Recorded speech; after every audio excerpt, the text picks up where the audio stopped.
We exist in a society that pushes us to pursue outcomes, scale hierarchies, complete requirements, please superiors, and maximize efficiency. Since childhood, we're conditioned to channel effort into our activities. Education prepares us for employment. Employment generates income. We strive for advancements, acknowledgement, and positions. None of these pursuits are inherently flawed, but they represent an incomplete picture. Because truthfully, you can dedicate your entire existence to your career yet still experience emptiness. There exists a distinction between your profession and your identity. Your profession reflects your actions, while your identity encompasses your essence. When we concentrate entirely on one while disregarding the other, we begin to lose our sense of purpose. You've likely witnessed it. A high achiever who accomplishes everything outwardly yet internally battles anxiety, isolation, perhaps even emptiness. Because exertion without connection leads to exhaustion. Accomplishment without self-understanding leads to disorientation. And achievement without personal development feels insubstantial. Developing yourself more diligently than your career doesn't suggest abandoning professional excellence. It acknowledges that performance represents just one component of a larger equation. You recognize that your career provides merely the platform. You embody the performer. And if the performer hasn't practiced, if they haven't examined their own inspirations, convictions, anxieties, and principles, then the performance, regardless of technical precision, lacks authenticity. Consider this perspective. Your position can disappear. Your designation can transform. Your organization can reorganize. Markets can collapse. But your character, mindset, and self-leadership abilities remain permanently yours. That forms your foundation. Neglecting this risks building your existence on fragile ground. We respect individuals who appear centered, those who conduct themselves with clarity, assurance, and composure, not because of their accomplishments, but because of their presence. They maintain stability during chaos, kindness under pressure, concentration without franticness. Such qualities don't emerge from employment manuals or professional workshops. They develop through internal work, reflection, and confronting challenging questions like, what truly matters to me? What person do I aspire to become? What concerns me? What am I evading? Yet here lies the challenge. Inner development remains unseen. Nobody increases your compensation for enhanced self-awareness. You receive no applause for mastering emotional regulation or acknowledging mistakes. No certificate recognizes honest self-examination. Consequently, most individuals bypass this work. They prioritize what society rewards. But invisibility doesn't diminish importance. Let me explain what happens when you cultivate yourself more intentionally than your career. Your professional performance actually improves. When you evolve, everything you influence evolves. You make decisions considering not just immediate benefits, but long-term wisdom. You communicate more effectively because you've learned to listen not only to others, but to your intuition. You stop reacting from ego and begin responding from purpose. Your presence transforms. People notice. Though growth isn't always comfortable, self-development means confronting uncomfortable truths. It requires acknowledging where you've limited yourself. It necessitates declining opportunities despite potential unpopularity. It involves dedicating time to your values, well-being, connections, and curiosity, elements absent from spreadsheets yet defining your life's quality. I once questioned an executive about his greatest early career mistake. He responded, "I spent my first decade trying to demonstrate my adequacy. I spent the following decade discovering my authentic self." That illustrates the distinction: proving versus becoming. One pathway leads to depletion, the other to development. And you needn't await crisis to begin this journey.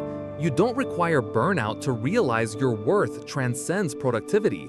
You can choose now to pause, reflect, explore your nature. Study materials, take solitary walks, post questions, welcome feedback, learn to sit with discomfort rather than avoiding it. This isn't weakness, it's strength, because self-knowledge makes you more resilient. You're not merely reacting to circumstances, you're anchored in something deeper. There's a narrative I appreciate about a craftsman renowned for beautiful homes. One day, he informed his team about retirement. His employer requested one final project: Reluctantly, the craftsman agreed, but lacked enthusiasm. He compromised quality, used inferior materials, and hastened completion. Upon finishing, the employer presented him the keys, saying, "This house belongs to you, our gift to you." The craftsman was astonished. He realized he had constructed his future residence with half-hearted effort. The same applies to our lives. We construct them daily through thoughts, habits, decisions. If we only concentrate externally, we might inhabit a life we don't treasure. But when we invest more deeply in ourselves, we create something stronger, something enduring. So yes, excel professionally, demonstrate excellence, reliability, discipline, but invest even more in personal growth. Because ultimately, you attend every meeting, conversation, and decision. And as you develop, everything surrounding you begins to align. Not because external circumstances changed, but because you transformed. They aren't the assets holding significance. They represent the standards we struggle to achieve. We frequently receive praise for our strengths, completed tasks, targets reached, results delivered. That's reasonable. We inhabit a performance-measured world, and performance matters. Yet gradually, we confuse abilities with substance. Remember, your principal skills secure your entrance. They earn your participation. But what maintains your position, enables advancement, builds confidence, creates impact, isn't merely capability. It's your demeanor. It's your thinking, listening, pressure management, and behavior when unobserved. That's self-leadership, and that truly distinguishes contributors from elevators. You might possess exceptional intelligence, yet struggle with leadership, because leadership isn't about possessing every answer. It's about asking better questions. It's not about dominating conversations.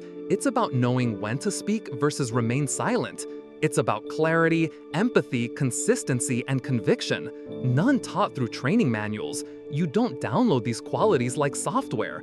You develop them gradually through self-awareness, reflection, and responsibility. We've all encountered professionally brilliant individuals who create workplace friction. They thoroughly understand their field, yet they generate tension wherever present. Their technical proficiency remains undeniable, but their emotional intelligence remains underdeveloped. They lead through ego instead of service, control instead of trust, fear instead of vision. Eventually, they encounter limitations, because talent initiates your journey, but only self-leadership sustains progress. When your career receives more attention than personal development, you become professionally excellent but developmentally blind. You might advance positionally while declining awareness-wise. That creates dangerous imbalance, because the world needs more than capable people. It needs conscious people. People navigating complexity, not just solving problems. People accepting ownership, not just credit. People asking, how can I grow? Not just what can I gain? External metrics attract easy focus. That's what receives recognition. But leadership, authentic leadership, begins internally. Before leading others, master self-leadership. That means managing emotions rather than allowing emotions to manage you. It means making decisions based on values, not moods. It means showing integrity during difficult days, not excuses. It means understanding your presence conveys your message. How you listen, treat others, accept responsibility, that's what people remember. That's what people follow. Leadership requires no title. It demands a mirror and courage for honest self-examination. The finest leaders I've encountered remain learning-obsessed, not just professionally, but personally. They read, reflect, request feedback. They don't fear flaws, they explore them curiously. They don't conceal mistakes. They acknowledge them because they understand something most miss. Leadership isn't about perfection, it's about authenticity. And authenticity requires effort. It requires time, understanding your motivations, noticing patterns, recognizing reactions, asking yourself, how do I behave when plans fail? How do I treat those who cannot help me? What happens when I feel threatened? These questions aren't simple, but they're essential because your authentic self emerges under pressure. That's whom others experience most frequently. And without self-development, without character and clarity foundations, your instincts might cause more harm than good. Workplaces overflow with talented individuals, But those changing environments, inspiring, building, elevating, are those leading themselves first. They assume responsibility for their energy. They pose better questions. They listen longer. They reflect deeper. They don't merely deliver results. They develop people starting with themselves. So yes, continue refining skills, improve professionally, but don't stop there.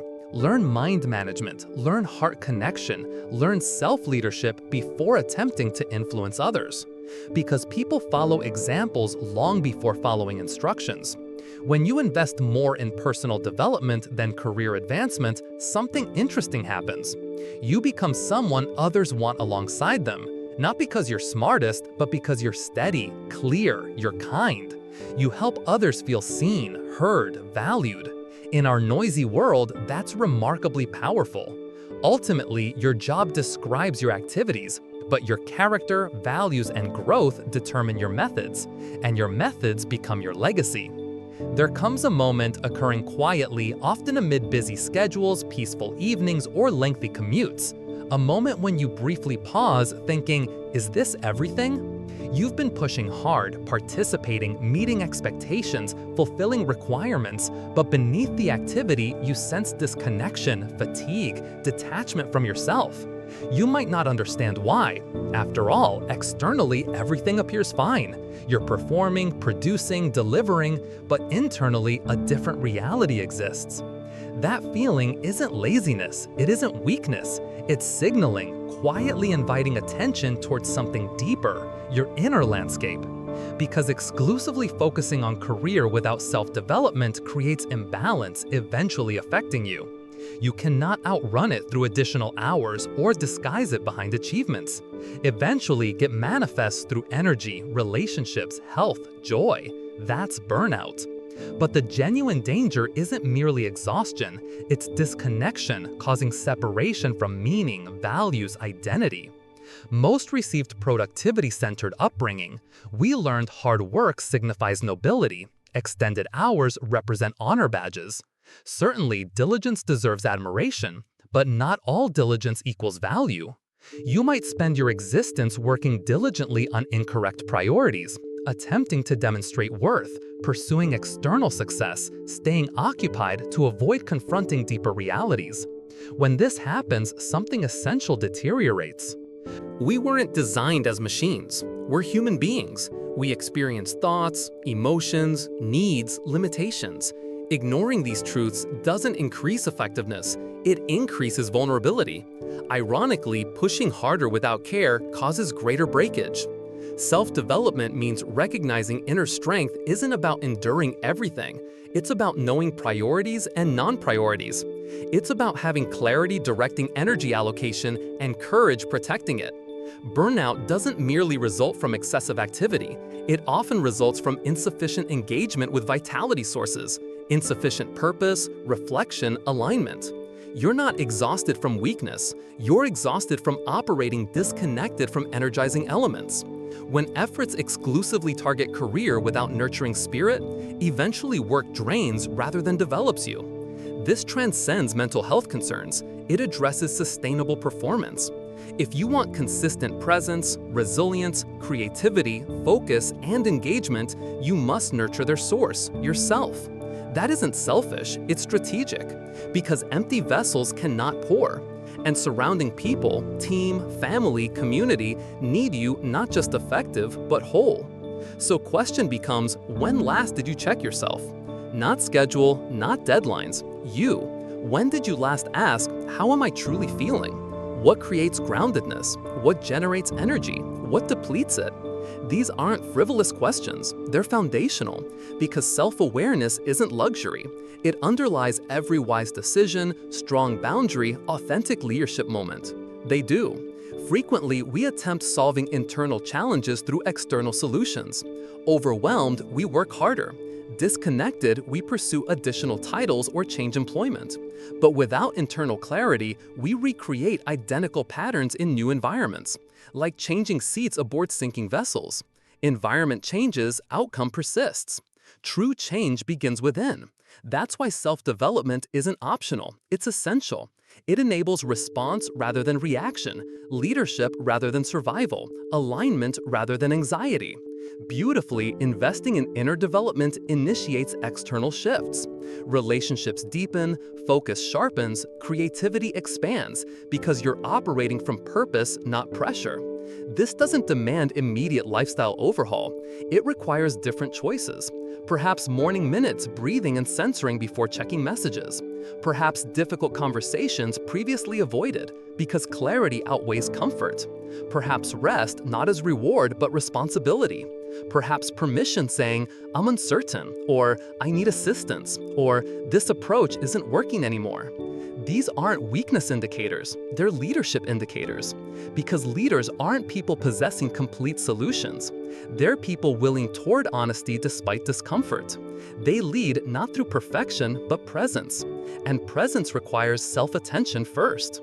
I encountered a leader who shared something memorable. He said, I previously thought my responsibility was maintaining everything. Now I realize my responsibility is maintaining myself so I can support others. That perspective transformed everything for him and can transform everything for us too. So, next time something feels wrong, even without precise identification, don't simply continue. Don't just increase task effort. Pause, breathe. Ask which aspects might need attention, healing, or care. That awareness moment might become your most productive daily activity. Because your career matters, your responsibilities matter, but you power everything. And neglecting the engine makes speed irrelevant. Society encourages increased grinding, but wisdom suggests inward turning. Not escaping work, but deepening it. Not abandoning challenges, but addressing them better. Not avoiding stress, but meeting it with strength. So if tired, don't just sleep, reflect. If overwhelmed, don't just cancel commitments, get curious. And if burning out, don't just rest, realign. Because prioritizing self-development over career advancement doesn't merely ensure survival, it ensures leadership. You lead from truth, calm, depth, and that leadership style, that's what our world desperately needs. You might perform everything correctly, arriving punctually, achieving targets, receiving peer recognition, yet feel lost, feel something missing. It's strange because externally circumstances appear positive, but internally persistent questions remain. Why doesn't this feel satisfying? The answer often proves simpler than expected, yet harder implementing. It's because we've learned focusing on methodology, but not motivation. We're taught developing abilities, pursuing promotions, and reaching targets, but rarely encouraged stopping to ask, does this align with my identity? Is this my desired direction? Without strong personal direction, without completing inner work, identifying values, purpose, success definition, you begin borrowing others. You begin living according to external expectations, external standards. That's when disconnection begins. Your career provides structure, but cannot provide meaning. Your manager assigns tasks, but cannot assign purpose. That must originate internally. And finding it requires more intentional, consistent, and profound self-development than anything else. Purpose isn't completed task, it's carried compass. It doesn't always announce loudly, often whispers quietly. But hearing requires mental stillness, reduced chasing, reduced performing for applause that never truly satisfies. You must slow sufficiently for listening. And listening, truly self-listening, represents some of life's hardest work because it reveals truths. You'll notice value compromises. You'll notice pretending interest in uninteresting matters. You'll notice silence when heart urges expression. You'll notice how fear drives choices. Disappointing others, failing, being misunderstood. Such awareness creates discomfort, but also freedom, because once recognized, different choices become possible. You can design life from inside outward instead of reacting to surrounding world. Direction doesn't require knowing precise 5-year position. It requires knowing today's principles. It requires knowing desired character, not just during prosperity, but adversity. It requires choosing work aligning with values, even without crowd approval. Because work impressing others while depleting yourself isn't success, it's sacrifice. You needn't possess immediate answers, most don't, but you must ask better questions. Questions like, what matters to me? What impact do I desire creating? When have I felt most alive and why? What depletes me not just physically, but spiritually? These aren't career questions. These are character questions. And honest answers build something rare, inner clarity. That clarity doesn't just benefit you, it benefits everyone surrounding you. Because clarity changes communication, it creates confident decisions, it reduces second-guessing after disagreements, it eliminates journey comparisons because you've discovered personal path, and that creates peace. Finding direction isn't singular event, it's practice, habit, commitment, remaining conscious within your life. The world constantly attempts distraction, success definition, impression determination. But your responsibility, your actual responsibility, involves self-reconnection, repeatedly asking, does this remain true for me? Does this remain my desired path? Sometimes answers affirm, other times negate. That's acceptable. In fact, that's growth. Changing direction isn't failure, it's evolution. But evolution requires understanding origins. This explains why self-development exceeds career development importance, because careers always provide activities, but they don't always facilitate becoming. That's your responsibility, to build character, develop resilience, nurture integrity, maintain purpose connection, especially when tempted by shortcuts, distractions, and recognition for ultimately unimportant matters. There's reasons some people navigate setbacks yet remain steady, why job loss doesn't cause identity loss, why failure doesn't cause defeat. It's because they're not anchored in outcomes, they're anchored in identity. They've completed inner work, they've asked difficult questions, they've built direction from inside so external circumstances shake but don't shatter them. This isn't suggesting career abandonment or responsibility neglect. It's suggesting integrating inner world with outer world, stopping autopilot existence and beginning purposeful existence. Remembering career represents life component, but not complete narrative. That becoming exceeds producing importance. You don't need additional tasks, you need additional truth. You don't need additional strategies, you need additional self-reflection. You don't need increased hustle. You need sufficient pause asking, am I following personally meaningful path? Because scariest prospect isn't failure, it's success without fulfillment, climbing ladders against incorrect walls. That's what happens when self-checking stops, when careers define us instead of purpose guiding us. So develop yourself relentlessly, ask questions others avoid, reflect when others rush, choose deeper affirmation instead of louder applause. Because having values rooted, self-awareness grounded, purpose-led direction doesn't just create movement, it creates meaningful movement. And in speed-obsessed world, depth becomes greatest advantage. We all desire making difference. We want creating legacy, whether verbalized or not. Deep inside, we hope our work matters, that our lives leave marks.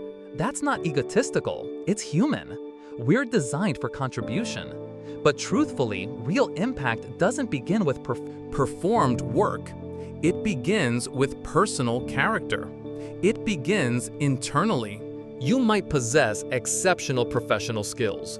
You might have impressive credentials, accolades, promotions. But without becoming trustworthy, respectable, and inspiring, your contribution remains limited. It stays technical, transactional, superficial, and that's not impact-changing people. That's not lasting impact. Self-development exceeding career development isn't merely personal growth. It's expanding contribution capacity at deeper levels because personal evolution evolves influence too. You bring more than skills. You bring presence. You bring clarity, humility, and empathy. You create environments where people feel safe, seen, and valued, and that multiplies impact far beyond task lists. Distinction exists between performing job and performing work. Your job represents title, role, responsibilities. Your work represents unique contribution nobody replicates, your character, energy, values. Two individuals sharing identical positions produce entirely different experiences for others. Why? Because one merely performs job while other performs inner work. If you've experienced truly inspiring leadership, likely inspiration came not from credentials. It came from feelings generated, trust established, integrity demonstrated, people elevation. That doesn't emerge from training manuals. That emerges from character, and character directly results from self-development efforts. We all desire meaningful work, but forget meaning isn't given, it's created. And creation happens not just through output, but through intention, bringing everything we do. The meetings we lead, conversations we have, listening approaches, choosing patience over ego, bringing complete selves to every moment, not just resumes. And that requires effort, deep, ongoing, often uncomfortable effort. Checking task lists proves easier than asking, what impact am I truly having? Am I contributing toward fear culture or trust culture? Am I leading from insecurity or clarity? Am I demonstrating leadership worth following? These questions aren't for faint-hearted, but heart-driven. And if impact matters seriously, you'll ask them repeatedly, because contribution isn't momentary, it's existential. It's self-carriage in small spaces and large ones. It's treating people who offer nothing in return. It's responding when unobserved and recovering after mistakes. And yes, mistakes happen. Universal experience. The goal isn't perfection. The goal is awareness, ownership, growth. Self-development beauty creates ripple effects beyond visibility. Encouraging meeting comments builds someone's confidence to speak. Modeling vulnerability as leader creates safety for honesty. Handling stress gracefully teaches teams navigating pressure without panic. These represent quiet, powerful, world-shaping methods, and they don't emerge from ambition alone. They emerge from character. That exemplifies true contribution, not just delivering results, but elevating others, not just advancing personally, but lifting while climbing. And doing that effectively requires strong foundation, not just in capabilities, but in character choices. The world contains abundant smart people, talented people, but desperately needs more self-led people. People with priority clarity, who've invested understanding themselves, examining motives, leading intentionally instead of impulsively. People desiring not merely winning, but difference-making. And understanding difference-making begins with personal discipline, humility, and integrity. So if meaningful contribution matters, if work significance matters, if leadership longevity matters, start with yourself, not selfishly, foundationally. Because your potential impact directly connects to your willingness exploring depth within. CEO position isn't required changing lives. Spotlight isn't required leading. You need alignment, consistency, deep understanding motivating your activities. That creates influence. That builds trust. And trust, beyond everything else, makes your presence matter. Imagine world appearance if more people seriously considered this. If more invested equally in inner growth and career goals. If more asked, what legacy do I want creating, instead of just, what recognition do I want receiving? That perspective shift could transform not just teams and companies, but families, friendships, and communities. Because ultimately, your greatest contribution won't emerge from paper performance. It will emerge from values-aligned living. How many people you developed, how often you spoke truth despite difficulty, how consistently you chose courage over comfort. That creates genuine legacy. So maintain skill development, stay sharp, stay hungry, but never substitute deeper work because you represent your greatest project. And the more committed becoming your best self, not for applause, but for service, the more meaningful, lasting, and human your contribution becomes. And that ultimately is what people will remember.